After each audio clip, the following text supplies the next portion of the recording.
Good morning students. आज हम BSc part 1 के टॉपिक अलजेब्रा के टॉपिक कंटिन्यूड फ्रैक्शंस के बारे में बात करेंगे।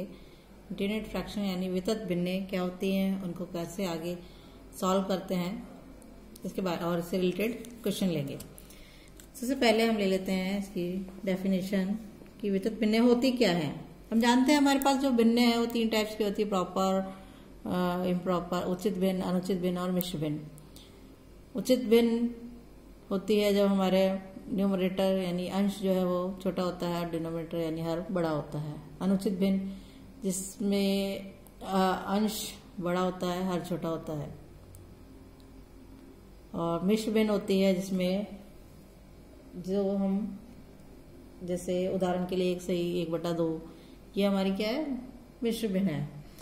तो जो हमारी उचित भिन्न है उसे हम कैसे और डिवाइड करके पॉइंट्स में लिखते हैं, किस तरीके से हम इसको फ्रैक्शन के रूप में लिखते हैं, वो हम इस वीडियो में देखेंगे। हम देखते हैं कि यदि जैसे हमारे पास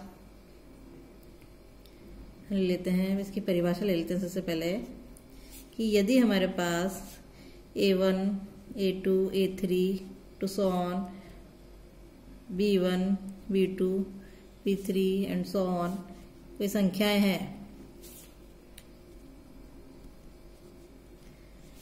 तो हम उसे इस रूप में लिख सकते हैं A1 plus B1 upon A2 plus B2 upon A3 plus B3 upon A4 plus and so on, इस रूप में लिख सकते हैं। तो ये जो रूप है हमारा, इस रूप का जो व्यंजक है वो हमारा वितत भिन्न कहलाता है, कंटिन्यूड फ्रैक्शन।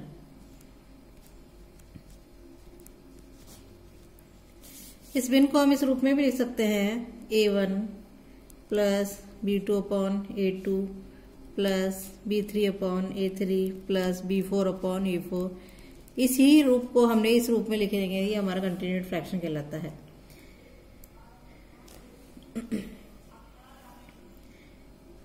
हम इस प्रकार के भिन्नों पर विचार करते हैं। इसमें A1, A2, A2 सभी हम पॉजिटिव है। A1 हमारा 0 हो सकता है, इस प्रकार के भिन्न को हम सरल वितत भिन्न कहते हैं। अब यहाँ पर जो A1, A2, A3 है हमारा भागफल कहलाता है, और जो या आंशिक भागफल कहलाता है। यदि वितत भिन्न में हम भागफलों की संख्या निश्चित होती है तो वितत भिन्न को हम टर्मिनेटिंग यानी शांत कहते हैं। यदि भागफलों की संख्या अनंत हो जाती है तो वितत भिन्न को अनंत या आवर्त वितत भिन्न कहते हैं। किसी भी शांत वितत भिन्न को हम साधारण रूप में लिख सकते हैं, यानी हम ले लिया कि हमारे पास 2 साधारण भिन्न को सरल वितत भिन्न में कैसे परिवर्तित करते हैं, यह हम देख लेते हैं। मान लेंगे हमारे पास जो भिन्न है, माना भिन्न है वो m/n रूप की है, ठीक है। 2 कंडीशन होगी हमारी। केस 1 जो है वो हो जाएगा यदि m is greater than n है, यानी m में n का भाग देंगे, और दूसरी केस है जो हो जाएगा m is less than n है, यानी m ग्रेटर देन n है हमारा अनुचित भिन्न है और m लेस देन n है जो उचित भिन्न है, ठीक है। सबसे पहले केस 1 ले लेते हैं हम। जब हमारे पास m ग्रेटर देन n है तो हम क्या करेंगे, m में n से भाग देंगे। मान लीजिए हमारा भागफल m में n का भाग देने पर जो हमारा भागफल है वो A1 है और शेषफल हमारे पास P है। तो हम कैसे लिख सकते हैं, m/n is equals to A1 plus P/n, ऐसे लिखेंगे इसे। अब इसे और इस तरीके से लिख सकते हैं, A1 प्लस 1/n/P लिख सकते हैं इसको। अब हमने देखा कि P जो है, अब इसमें वही सेम प्रोसेस वापस रिपीट करेंगे हम कि P is less than n है। P जो है लेस देन n है, तब हमारे पास क्या होगा, हम क्या करेंगे, n में P का भाग देंगे, तब हमारे पास जो शेषफल है हमारे पास आ जाएगा, n/P बराबर आ जाएगा A2 प्लस 1/p/q, जहां q जो है वो लेस देन p है। इसी प्रकार हमने नेक्स्ट ले लिया, q is less than p है, तब जो हमारा p/q है वो हो जाएगा a3 प्लस r/q। नेक्स्ट हम लेते जाएंगे, इसे लिख सकते हैं a3 प्लस 1/q/r, जहां हमारे पास r is less than q है। इसी प्रकार हम आगे लिखते गए तो हमारे पास हो जाएगा m/n इज इक्वल टू, इसे हम लिख सकते a1 प्लस 1/a2 प्लस 1/, इसे m/n को लिखेंगे a1 प्लस 1/n/p, और इस n/p को हमने लिख दिया a2 प्लस, तो इसे लिखा a2 प्लस 1/p/q की वैल्यू रख दी यहाँ पर a3 प्लस 1/q/r, और इसको हमने फिर से निकाला तो हमारा a4 निकलेगा, q/r निकलेगा। और इसे हम इस तरीके से लिख सकते हैं कि m/n is equal to a1 plus 1/a2 plus 1/a3 plus and so on, इस रूप में लिख सकते हैं। केस 2 था, ये तो हमारा केस 1 था जब m is greater than n है, यानी m बड़ा है हमारा n से, तो ये सब 1/, की फॉर्म में आ जाएगा। नेक्स्ट ले लेते हैं हम, जब हमारा केस 2 है,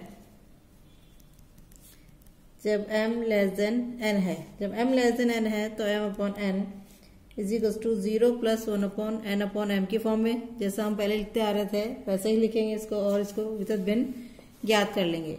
नेक्स्ट हम निकालेंगे, नेक्स्ट हमारा टॉपिक है, इससे रिलेटेड एक क्वेश्चन ले लेते हैं हम। क्वेश्चन है हमारे पास 532/1193 को वितत भिन्न में परिवर्तित कर दिए। इट मीन्स हम यहाँ देखते हैं सॉल्व करने के लिए, हमारा यहाँ m इज इक्वल टू 532 है और n इज इक्वल टू 1193 है। इट मीन्स m जो है वो लेस देन n है, तो हम इसको लिख सकते हैं 532/1193 को हम लिख लेंगे 0 प्लस 1/1193/532। अब इसे हमने सॉल्व किया, इट मीन्स 532 हमको, अब जो हमारी भिन्न है वो हो जाएगी 1193/532। अब इसे हमें सॉल्व करना है, तो इसे सॉल्व करने के लिए हम जो भाग विधि लगा देते हैं, हमें इट मीन्स इसका मतलब है 532 का भाग देना है 1193 में। 1193 में भाग दिया हमारा 2 बार जाएगा, 2 दूनी 4, 2 3 6, 2 5 10, तो हमारे पास आ जाएगा यहाँ पर 9 2 1, ये हमारा भागफल 2 आ गया और यहाँ शेषफल 129 आया। अब हम क्या करेंगे, नेक्स्ट प्रोसीजर, इसमें जो हमारा भाजक था उसमें वापस भाग देंगे। 532 में भाग दिया हमने, तो ये हमारा 4 टाइम्स जाएगा, 4 9 36 1 और यहाँ 5, तो हमारे पास आ गया 16। फिर नेक्स्ट वापस अपने भाजक में भाग देंगे, हमारा शेषफल बच रहा जब तक कि हमारे 0 नहीं आ जाता या रिपीटिंग नहीं हो जाते, जब तक हम इसमें भाग देते रहेंगे। 16 में भाग दिया, 16 टाइम, ये हमारा आ गया 0। तो इसे हम किस तरीके से लिख सकते हैं, यहाँ देखेंगे, क्योंकि यहाँ 0 है, 0 प्लस 1/1193 को लिखना है, तो हमें इसे लिखेंगे 2 प्लस जो हमारे भागफल है 1/4 प्लस 1/8 प्लस 1/16 प्लस। यहाँ इसे हम इस रूप में, इस वितत भिन्न में इस तरीके से लिखेंगे। सॉरी, इसको ना लिख के इसको 532/1193 को इस तरीके से लिखेंगे 0 plus 1/2 plus 1/4 plus 1/8 plus 1/16 plus जितने हमारे भागफल आए उस रूप में हम इसे लिखेंगे। इसी प्रकार हम नेक्स्ट जो हमारा टॉपिक है वो है एक द्विघाती करनी या अपरिमेय संख्या का सरल वितत भिन्न के रूप में परिवर्तन। किसी भी अंडर रूट में कोई संख्या है या अपरिमेय संख्या है, उसे हम कैसे वितत भिन्न में लिखेंगे, इसे हम इसमें देखेंगे। मान लेंगे हमारे पास, माना हमारे पास अंडर रूट n जो है, कैपिटल N, कोई वर्गमूल करनी है, तथा माना हमने कि a1 है जो इसका अधिकतम पूर्णांक है, तो हम ले लेंगे अंडर रूट n को हम लिख सकते हैं a1 plus under root n minus a1, जहां हमारे पास जो under root n minus a1 है वो लाई कर रहा है 0 से a के बीच में। तो इसे हम लिख सकते हैं a1 प्लस, चूंकि ये अपरिमेय संख्या है इसलिए हम इसे रैशनलाइज कर देंगे under root n minus plus से ऊपर नीचे। रैशनलाइज करने पे मान लीजिए हमारे पास ये आ जाएगा a1 प्लस, ये जो भी आया उसे हमने m नाम दे दिया, हमारे पास m1 जो है वो है n माइनस a1 का स्क्वायर आएगा, और ये है नीचे under root n plus a1। अब सेम प्रोसेस हम इसे वापस इसे लिख देंगे 1 upon under root n plus a1 upon m के रूप में, m1 के रूप में, और इसे उसी तरीके से वापस सॉल्व कर लेंगे तो हमारे पास आ जाएगा, ये हमारा अंडर रूट n है, तो हम इसे लिख सकते हैं। अब नेक्स्ट हम मान लेंगे, माना हमारे पास under root n plus a1 जो है अपॉन m है में अंतर्निहित अधिकतम पूर्णांक a2 है, तो हमारे पास हो जाएगा under root n plus a1 upon m1 is equals to, हम इसे लिखेंगे a2 plus under root n plus a1 upon m minus a2 रूप में लिख देंगे। a2 एज इट इज, इसको एलसीएम लेके सॉल्व कर लेंगे, यह आ जाएगा m1 under root n minus a2 m1 minus a1।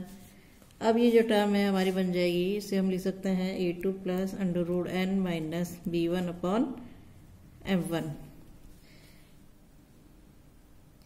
इसे भी हम इस तरीके से लिख सकते हैं 1 upon under root n, sorry plus, rationalise करेंगे तब हमारे पास ये हो जाएगी m2 upon root n plus b1, और इसे हम लिख सकते हैं a2 plus 1 upon under root n plus b1 upon m2, under root n plus a1 upon m को इस तरीके से लिख सकते हैं।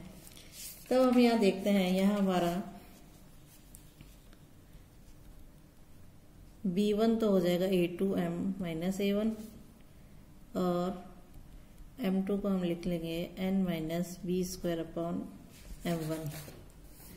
इसी प्रकार हम आगे लिख सकते हैं कि under root n plus b1 upon m2, इसको लिख सकते हैं a3 plus under root n minus b1 upon m2, जिसे हम लिख लेंगे a3 plus m3 upon under root n plus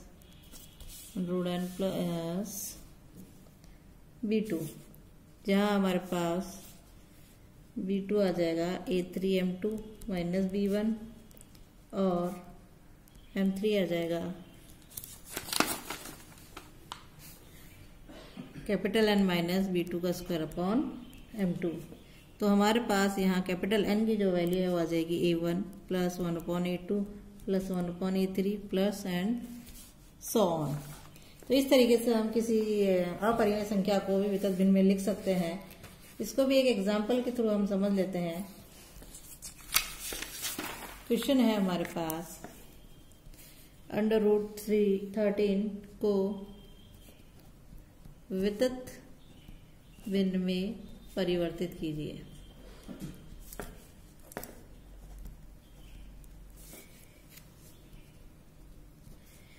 चूंकि √13 जो है वो का पूर्णांक जो भाग है 3 है, इट मीन्स √13 जो है वो 3 और 4 के बीच में लाई करेगा। तो √13 को हम लिख सकते हैं 3 प्लस √13 माइनस 3, जैसा हम उस आर्टिकल में किया था हमने। अब इसको हम लिख लेंगे 3 प्लस, रैशनलाइज कर लेंगे इसको, प्लस वाले ब्रैकेट से ऊपर नीचे, तब हमारे पास आ जाएगा ये सॉल्व करने पर 3 प्लस 13 माइनस 9 4 अपॉन √13 प्लस 3, और इसे हम लिख लेंगे 3 प्लस 1 अपॉन √13 प्लस 3 अपॉन 4। √13 को हम इस तरीके से लिख सकते हैं। अब नेक्स्ट हम इसको लिख लेंगे, हमारे पास आया था √13 is equal to 3 plus 1 upon √13 plus 3 upon 4। अब नेक्स्ट हम जो हमारे पास √13 प्लस 3 अपॉन 4 है, इसका मान हमारे पास 1 और 2 के मध्य है, जानते हैं, तो हम इसे लिख सकते हैं √13 प्लस 3 अपॉन 4 लेस देन 2। इसका पूर्णांक भाग 1 है, तो √13 प्लस 3 अपॉन 4 को हम लिखेंगे 1 प्लस √13 माइनस 1/4। इस तरीके से लिख सकते हैं हम। तो ये 1 प्लस, इसको रैशनलाइज कर लिया हमने, तो हमारे पास आ जाएगा, इसको हमने सॉल्व कर लेंगे तो हमारे पास आ जाएगा 1 प्लस 3 13 माइनस 1 12 बचेगा, और ये 4 से कट जाएगा, 4 12, ये हो जाएगा 3 अपॉन √13 प्लस 1, और इसे हम लिख सकते हैं 1 प्लस 1 अपॉन √13 प्लस 1 अपॉन 3। अब हम यहाँ देखते हैं कि ये जो हमारे पास ये है √13 प्लस 3 अपॉन 4। नेक्स्ट हमारे पास है √13 प्लस 1 अपॉन 3 जो है वो भी 1 और 2 के बीच में लाई करेगा। तो √13 प्लस 1 अपॉन 3 को हम लिख सकते हैं 1 प्लस √13 माइनस 2/3, और इसे भी फिर हम रेशनलाइज कर लेंगे प्लस वाले ब्रैकेट से, तब हमारे पास आ जाएगा 1 प्लस 13 माइनस 4 गया, तो हमारे पास आ जाएगा 9 और 3 3 9 होता है, इसलिए 3 ऊपर बच जाएगा, तो ये हो गया 13 प्लस 2, और इसे भी हम लिख लेंगे 1 प्लस 1 अपॉन 13 प्लस 2 अपॉन 3। ये है हम 13 प्लस 1 अपॉन 3 को लिखने का तरीका। नेक्स्ट फिर से हमारे पास 13 प्लस 2/3 है, ये हमारा लाई करेगा 1 के और 2 के बीच में, तो इसे भी हम लिख लेंगे √13 plus 2 upon 3 is equal to 1 plus √13 minus 1 upon 2, 1 upon 3, और ये हो जाएगा 1 प्लस, इसे रैशनलाइज कर दिया,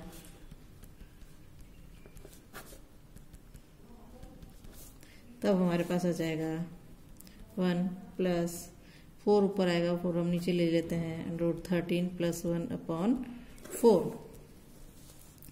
नेक्स्ट हमारे पास वो जो √13 प्लस 1 अपॉन 4 है, वो भी 1 और 2 के बीच में लाई करेगा, तो हमारे पास आ जाएगा √13 प्लस 1/4 इज इक्वल टू, हम लिख सकते हैं इसको 1 प्लस √13 माइनस 3/4, और ये हो जाएगा √13 माइनस 3, रैशनलाइज कर लिया, तब हमारे पास आ जाएगा 1 plus 1 upon √13 upon 13 plus 3, 1 upon √13 plus 3 upon 3। 13 में से 3 गए, 13 में से 9 गए, 4 बजे 4 से 4 कैंसिल हो गया, तो ये आ जाएगा 13 + 3 बटा 1, इतना ही आएगा हमारे पास।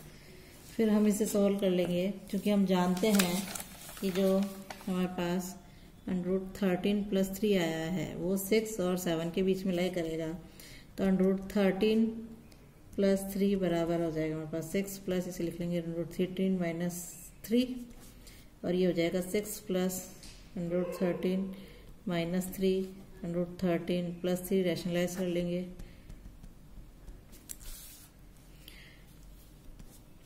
तभी हमारे पास हो जाएगा 6 + 1/√13 + 3/4 बचेगा, वो नीचे हमने ले लिया।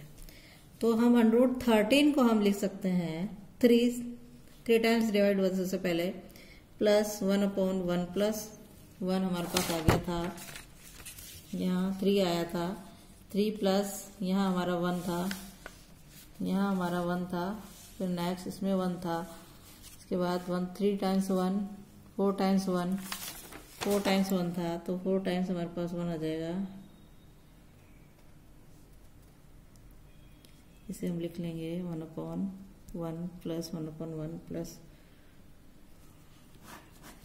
इसे हम लिख सकते हैं √13 को 3 + 1/1 plus 1/1 plus 1/1 plus 1/1 plus 4 times, फिर 1/6 प्लस, फिर 1/1 प्लस 1/1 प्लस, ऐसे हमारे पास कंटिन्यू रिपीट होता जाएगा। तो इस प्रकार से हम स्क्वायर को सॉल्व कर सकते हैं। नेक्स्ट हमारा है टॉपिक कि अभिसरक हम किस तरीके से ज्ञात करते हैं, यानी कन्वर्जेंट जो होते हैं अभिसरक हमारे क्या होते हैं। सबसे पहले हम देख लेते हैं। अभिसरक है हमारे पास उन भिन्नों को जो प्रथम, द्वितीय, तृतीय, वितत भिन्नों के भागफलों पर समाप्त होने पर प्राप्त होती है। प्रथम, द्वितीय, तृतीय अभिसरक कहते हैं। किस प्रकार से हम इसे लेंगे देखते हैं हम। जैसे उदाहरण के लिए हमने ले लिया a1 प्लस 1/a2, ये द्वितीय अभिसरक है। a1 plus 1/a2 plus 1/a3 तृतीय अभिसरक है। चतुर्थ अभिसरक हो जाएगा a1 plus 1/a2 plus 1/a3 plus 1/a4। तो ये हमारे प्रथम, द्वितीय, तृतीय और चतुर्थ अभिसरक है। अब हम देखते हैं कि अभिसरकों का निर्माण किस प्रकार से होता है।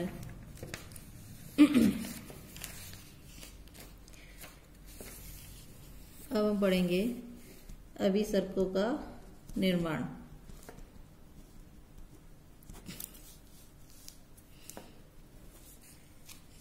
अभिसरकों का निर्माण किसी वितत भिन्न के उत्तरोत्तर अभिसरकों के निर्माण के लिए हम नियम स्थापित करते हैं। तो वितत भिन्न है हमारी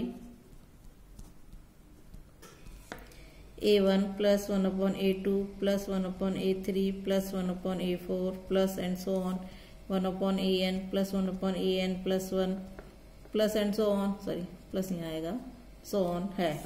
तो जो प्रथम अभिसरक है हमारे पास, प्रथम अभिसरक वो क्या है, a1 है। इसे हम लिख सकते हैं a1/1 या इसे हम लिख सकते हैं p1/q1। इसे लिख सकते हैं p1/q1।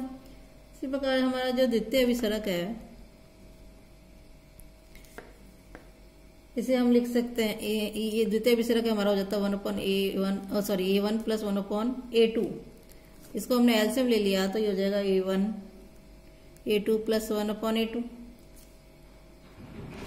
इसे हम p2/q2 लिख सकते हैं। इसी प्रकार हमारे पास जो तृतीय अभिसरक है, तृतीय अभिसरक हम ले लेते हैं।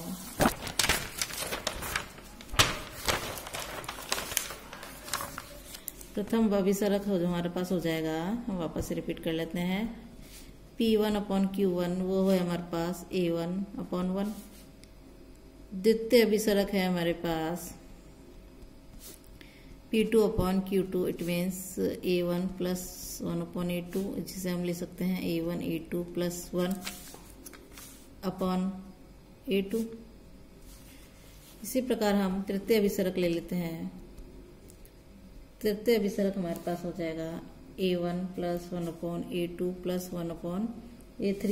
इसे हमने सॉल्व किया तो ये हो जाएगा A1 plus A3 upon A3 ऊपर चला जाएगा A2 A3 प्लस 1, और इसे और सिंप्लीफाई कर लिया तो ये हो जाएगा A1 A2 A3 plus A1 plus A3 upon A2 A3 plus 1। और यहाँ हमने इसे यदि A1 A2 P2 Q2 की फॉर्म में लिखा तो हमने A3 कॉमन निकाल लिया, ब्रैकेट में A1 A2 plus 1 plus A1 upon A2 A3 plus 1। ठीक है, जिसे हम लिख सकते हैं P3 अपॉन Q3। मान लीजिए हमारे पास nवा जो अभिसरक है वो है Pn और Qn रूप का। तो हमारे पास यहाँ P1 इजिकल्स टू A1 है और Q1 इजिकल्स टू 1 है। P2 यदि हम लें तो वह है हमारे पास A2 A1 प्लस 1 और Q2 इजिकल्स टू है हमारे पास A2 है। P3 हमने लिया A1 A2 A3 plus A2 plus A1 A3 और इसे हम लिख सकते हैं A3, और ये वैल्यू यदि हम P2 की लिखें प्लस ये हमारे पास A1 हो जाएगा P1। P3 हो जाएगा हमारे पास A3 P2 प्लस P1, और यदि हम Q3 लिखें तो हमारे पास Q3 है A3 A2 प्लस 1 यानी A3 Q2 प्लस Q1। और इसी प्रकार यदि हम nवा लिखें कि Pn जो है हमारे पास वो हो जाएगा An। यहाँ हमारे पास आ रहा है P3 है तो A3 आ रहा है यानी An, और Pn minus 1 plus Pn minus 2 लिखें और Q3 हमारे पास हो जाएगा A3 यानी An। हम इस तरीके से लिखे हैं, यहाँ देखें कि हमारे पास P3 है तो A3 आ रहा है यानी Pn An हो जाएगा, An माइनस 1 होगा प्लस Pn माइनस 2। Q3 को भी इसी प्रकार लिखे हैं तो ये हो जाएगा हमारे पास An, और ये हो जाएगा Qn minus 1 plus Qn minus 2। तो हम इस रूप में इसको लिख सकते हैं। तो mवा जो अभिसरक होगा हमारा इस तरीके से हम निकाल सकते हैं कि mवा अभिसरक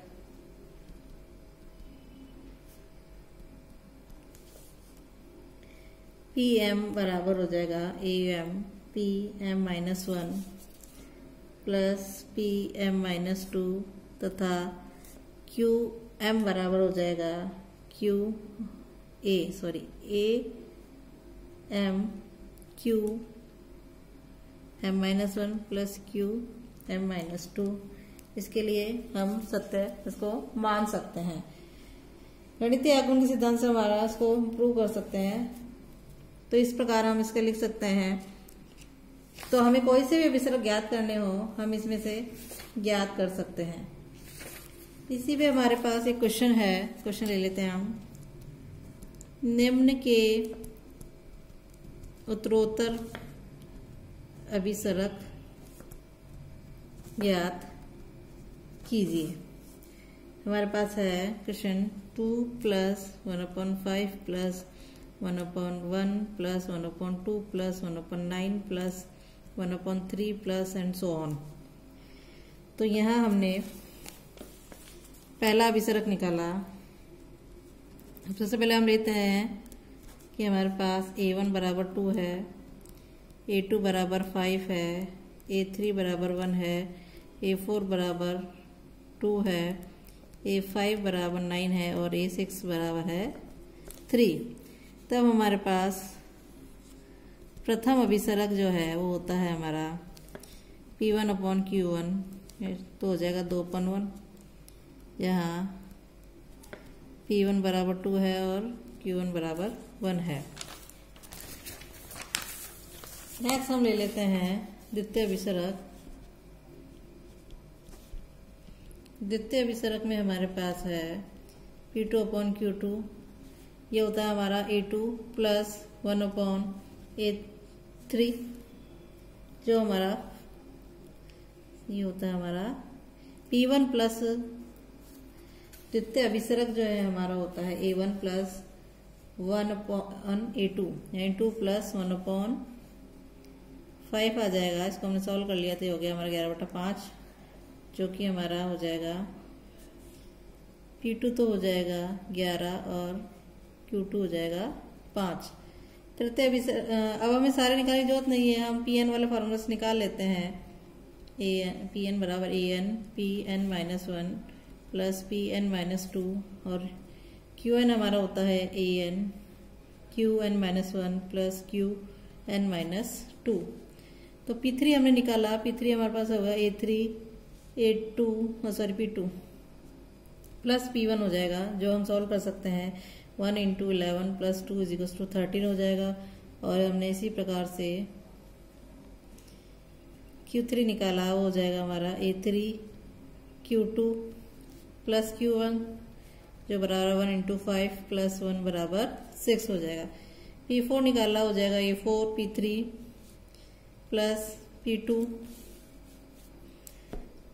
सॉल्व किया 2 A4 2 है और यहाँ हमारा है 13 प्लस 11 यानी 37 हो जाएगा।